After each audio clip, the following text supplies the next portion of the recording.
Welcome to SVG-TV News for Monday, June 19, 2017. I'm Lafern Fraser with the details. A tropical storm warning for St. Vincent and the Grenadines has been discontinued. However, all emergency response systems in the country remain on high alert as the country is expecting adverse weather conditions overnight. At a media briefing earlier today, Acting Prime Minister Montgomery Daniel gave an update on the preparation of the emergency services in the event of a storm. Service providers of VINLEC and Water Authority, they too are mobilized to ensure that the necessary services are in place. Emergency supplies, particularly for the Grenadines, arrangements are in place, and wherever district teams are required, they are on standby as they would be mobilized as of early tomorrow morning. The Coast Guard, the police, they are all on alert, even though the storm warning has been discontinued. But the Met Office will continue to monitor what is happening. While asking the public to take necessary precautions, the acting prime minister stated that earlier the necessary provisions were put in place to allow for children who travel from the Grenadines to the mainland for school to return home as the weather pattern indicated. The Grenadines and the southern end of mainland would most likely be affected by the moving system. All are asked to take the precautions necessary. We would have asked, however, that the school children, particularly from the Grenadines and from Beckwith that would travel daily, that we would have asked them to leave school at 12 and to be on the ferry going down for 1 o'clock, because you can have high seas later on this evening. We want to make sure that all of the children are safe. We also made the decision whereby that where there are internal exams in the schools, that those exams be postponed to a later date. The Ministry of Education will advise accordingly. According to the National Hurricane Center, earlier Tropical Storm Brett was formed east of the Windward Islands. Brett is the second named storm of 2017. According to the 5 p.m. advisory, the tropical storm was located about 125 miles southeast of Trinidad and had 80% chance of developing into a tropical cyclone over the next 48 hours. The system was moving at 30 miles per hour with maximum sustained winds of 40 miles per hour. And the Ministry of Education has advised that after recommendations from the meteorological services of possible gale force winds, heavy rains and rough seas, that all schools in SVG will be closed tomorrow, Tuesday, June 20th, 2017. The ministry is further advising parents to keep their children indoors and supervised at all times. Do not let them wander near flooded streams or rivers or venture outside at all during the heavy gusty winds. Boat operators here have been advised to utilize VHF radios equipped with the digital selective calling features, as well as other tools which could prevent deadly incidences at sea. This advice comes from Lieutenant Commander of the RSVG Coast Guard Service, Dion Henry, as he spoke with SVG-TV News earlier today on issues relating to safety at seas. Speaking directly in relation to the suspended search of the 6 missing Vincentians at sea, Lieutenant Henry stated that the RSVG Coast Guard is working along with various regional and local entities on the matter, adding that once new information arises, the search would resume. This search is suspended. It can resume at any given time once information received that is actionable. We are working along with Trinidad and Tobago, who is the maritime Rescue Coordination Center for our region. We also reach out to Curacao and Martinique. We're given assistance by the RSS, Air Wing, and also a few local companies that operate aircraft. Lieutenant Henry used the opportunity to advise boat operators to utilize safety equipment such as life jackets, as well as the Marine VHS DSC radio, which would greatly aid in search and rescue operations. From the Coast Guard perspective, we are into the hurricane season, and we're advising all boat owners, whether you're a fisherman, a boat owner, or a ferry operator, check the local weather forecast before going out to sea. We also advise boat owners to wear flotation device, preferably a life jacket, and to ensure that there is a life jacket for everyone on board. Take a Marine VHF radio with you while at sea. Preferably a Marine VHF DSC radio. DSC means Digital Selective Calling. The Coast Guard Lieutenant Commander also highlighted the need for boat operators to devise a floor plan as well as implement the 1/3 rule, which are also effective in reducing instances of persons going missing at sea. Plan is simple. Tell someone where you're going, how long you intend to stay, and the expected time back.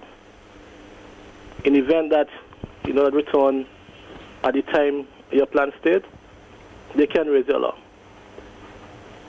And also, we advise, in particular, fishermen to practice what we call the 1/3 rule. That is, 1/3 fill to take you to your destination, 1/3 fill to bring you back to your home port, and 1/3 fill for any unplanned consumption. With these simple safety tips, you can reduce any incident of sea that can turn out to be disaster while you are transiting our territorial waters. Prime Minister Dr. Ralph Gonsalves is asking a court to move against Nice Radio because its owners have failed to pay an over $200,000 lawsuit. Prime Minister Gonsalves won the lawsuit against the station's operators, BDS Limited, 5 years ago for defamation. In this latest court filing, Prime Minister Gonsalves said the station's operators have made no attempt to settle the payment. Gonsalves wants the court to adjudge BDS Limited bankrupt and that a receiving order be made on the property where the radio station operates. And a radiothon has been planned on Nice Radio this evening to raise funds to help pay the outstanding monies. Commenting on the matter on radio earlier today, the main operator of the station, Douglas De Freitas, said that an opportunity to just apologize for the defamatory statements was never given by the Prime Minister, who instead wants a full financial payout.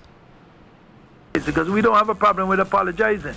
The problem is they're saying apologize and pay $100 and something thousand. I don't have the money to pay that. So the only place we end up is in the court. Well, what happened, because Linton had abandoned us, there was, I think, a default judgment. Then I got Kay Bacchus involved in the case, and she made an appeal to the appeal court, and then they end up with a dissent judgment where one appellate judge didn't agree with them, and the High Court judge and another one agreed, so majority rules. So the judgment came against us. De Freitas admitted that he was tired of fighting and may have to liquidate the station. I am tired fighting. I have tried to fight, I have fought for democracy in St. Vincent and Grenadines. The problem is the unfairness. Take, for instance, my brother. He fought a case in court. The government owes him millions of dollars. He cannot get paid. But Dr. Gonsalves could go to court and he could basically got his own way. What am I fighting for? What am I fighting for? Fighting for what? You know, I'm against people suing one another. I believe that an apology first. You know, and even in your own case with Mr. Eustace, no matter who disagree with me, I cannot criticize Dr. Gonzalez for one thing and then say it's okay with Mr. Eustace. That's my opinion. That's how I feel, and I'm genuine in my feeling. If I will always criticize Dr. Gonzalez politically, I have no hatred for him, but obviously there's a destructive force that wants to make sure that Nice Radio exists no more. Meanwhile, Queen's Counsel Anthony Estefan is cautioning radio stations to put clear rules in place to prevent them from facing libelous suits. Estefan, who represents the government and Prime Minister Dr. Ralph Gonsalves in previous cases, was on Boom FM this morning and made reference to the Nice Radio case and emphasized the need for what he termed as strong and healthy rules of use. The Queen's Counsel said that clear guidelines will ensure that untruths are not being broadcast, noting that even politicians have rights from being defamed. Where the CEO and the management puts down clear rules about the use of the radio station for libel and defamatory attack and these sorts of things. Strong, healthy, tough, subjective, exaggerated, hostile debate is one thing. Targeting a man with specific allegations of criminality is another. The Privy Council has made it very clear in the case of Worm versus Commissioner of Police that even the criminal offense of libel or slander is constitutionally proper and right for politicians to use once there is the opportunity for the defendant to prove that the allegations are true. It is also a fact that if you defame somebody in the civil law, significant damages are going to be awarded against the maker of the libel and the radio station who allow this broadcast without taking the necessary precautions to prevent these things from happening.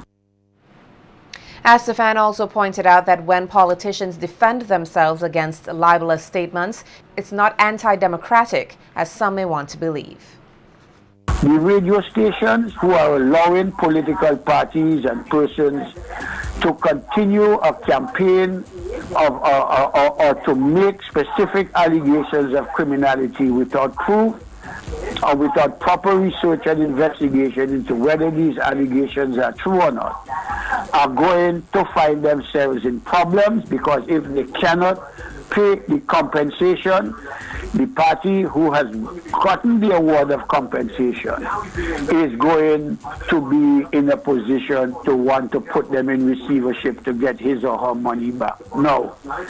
There are some that says, oh, this is anti-democratic, this is anti-this. But the Privy Council, the House of Lords, the Supreme Court of the United Kingdom, the Eastern Caribbean Supreme Court has said repeatedly that you have no constitutional right to deliberately and intentionally publish allegations of criminality, especially or rumors or scandal mongering, without you having made some attempt, and a serious attempt in many instances, to ascertain whether the allegations are true or not. The sustainability of Social Security services in SVG should be a national discussion, so says President of the SVG Teachers Union, Oswald Robinson. His comments came during sister station's Magic FM's Sunday Brunch Talk program. Robinson engaged in a critical discussion which looked at the changing socio-economic landscape coupled with the demographic developments in SVG, which suggests that pension reform is unavoidable. Identifying reforms which would ensure sustainability in SVG, Robinson is of the opinion that the need for such is significant, as retirees should continue a quality life.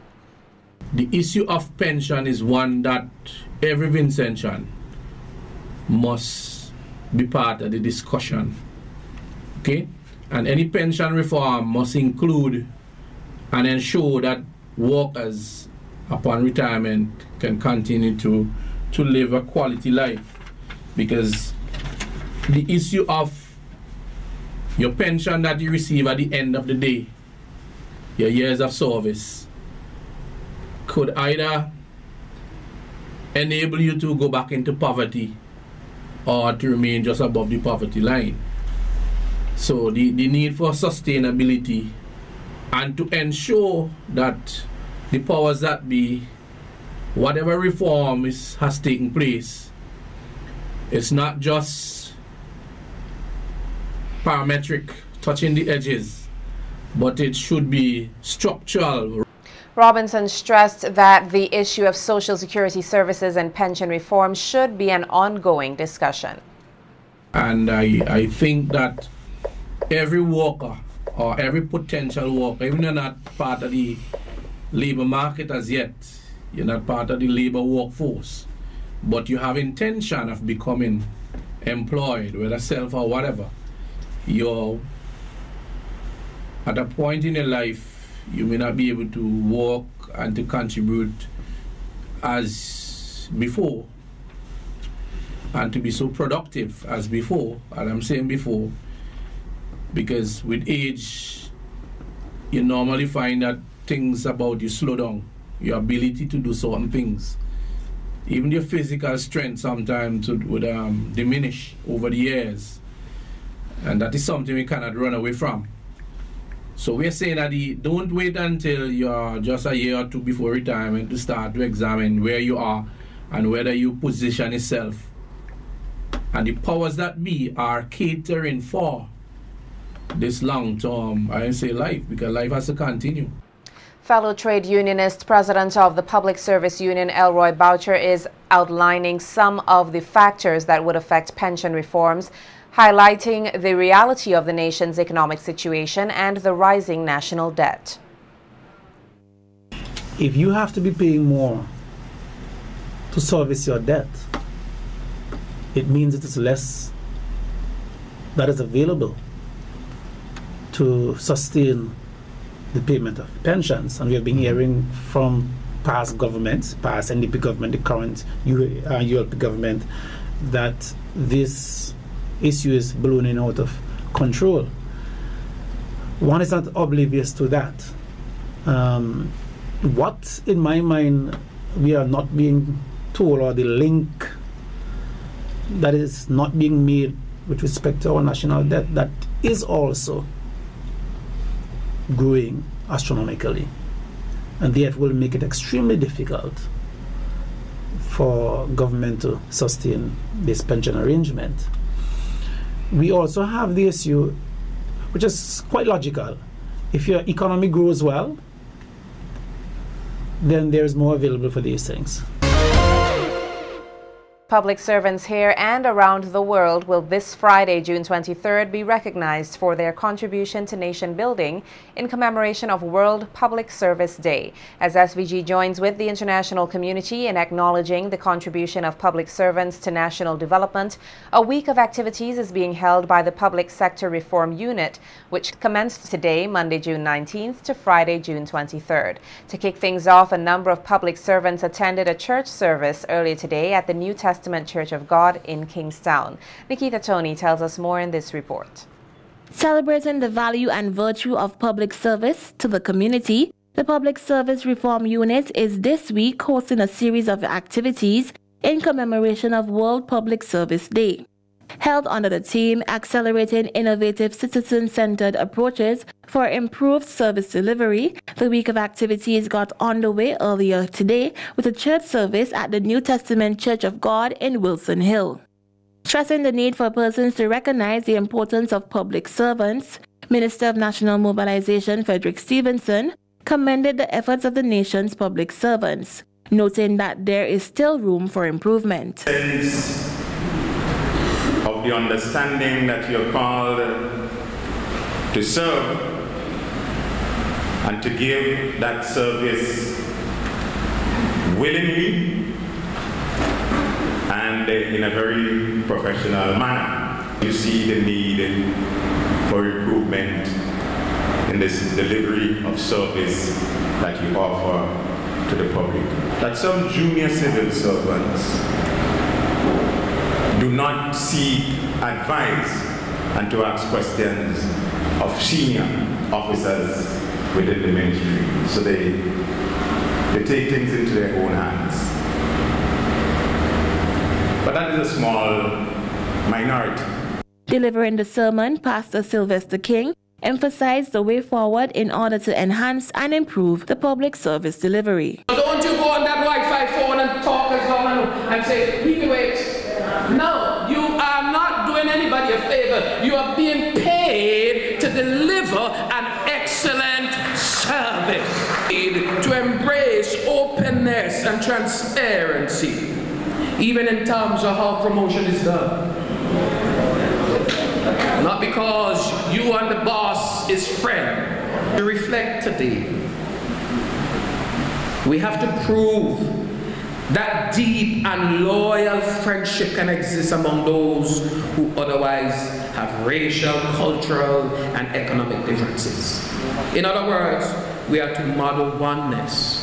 Following today's church service, public officers within various ministries and departments will tomorrow, Tuesday, June 20th and Wednesday, June 21st, be engaged in the interministerial staff internship. After which, on Thursday, June 22nd, the Public Service Recognition Award ceremony will be held. Finally, on Friday, June 23rd, which is World Public Service Day, the Public Service Reform Units will host the event Public Service Forum panel discussion at the Peace Memorial Hall from 9 a.m. Nikita Tony reporting for SVG-TV News.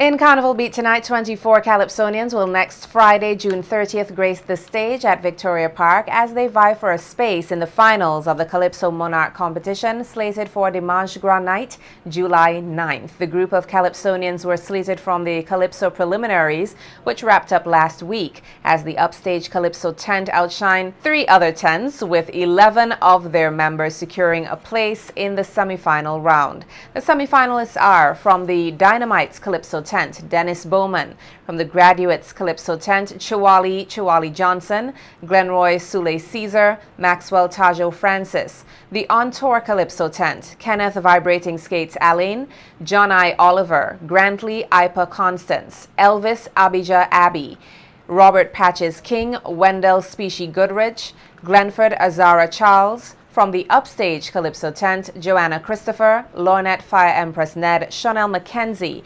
Cleopatra Hendrickson; Fitzroy Brother Ebony Joseph; Sheena Collins; Cecile Littlebit King; Brian Sprinter John; Vivian Icom Miller; Christiana Singing Christy Christopher; Chanel Scorpion Williams. The reserves are Gosnell GC Cupid and Joel Naval String Bartholomew. The 24 Calypsonians were scheduled to meet with representatives of the Carnival Development Corporation earlier this evening. And we are now talking about Patani Mas being the last rural carnival event on mainland St. Vincent. Patani Mas has over the years been a hub of energy and entertainment as revelers partake in the carnival activities in the Mesopotamia Valley. The weekend of activities kicked off on Friday night with the staging of the Miss Patani pageant at the Lacroix boxing plant and culminated with the highly anticipated Saturday evening street jump. Nikita Tony tells us more in this report. Patani Mas is a nice mas. Patani Mas is a sweet mas. Patani Mas is the best rural carnival in St. Vincent and the Grenadines. Definitely living up to that saying, the Patani Carnival Committee has for yet another year hosted a successful weekend of activities for Patani Mas 2017. Title of Miss KCCU Patani 2017. Once again, ladies and gentlemen, Miss People's Pharmacy,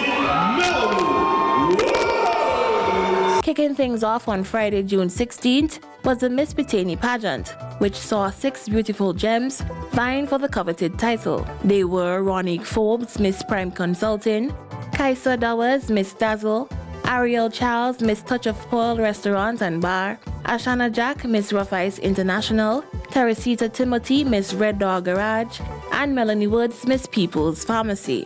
Contestant number 6, Melanie Woods, was consistent throughout the night, captivating the crowd and gaining the judges' nod for the title of Miss Patani 2017, having copped the Best Talent and Best Evening Wear award.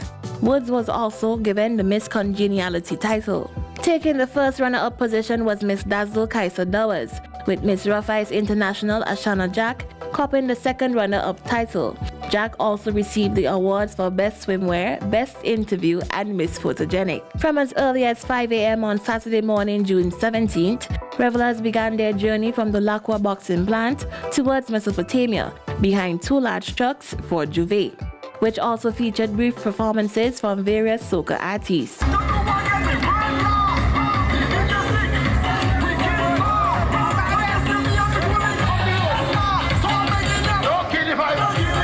Later on that evening from 2 p.m. was the turn of the little ones who took part in the Kiddies Carnival, which was then followed by the highly anticipated evening jump-up, which culminated the weekend of events. Secretary of the Patani Carnival Committee, Lynn Marie Nichols, thanked all patrons and sponsors for their continued support over the past 9 years. The crowd spoke for itself.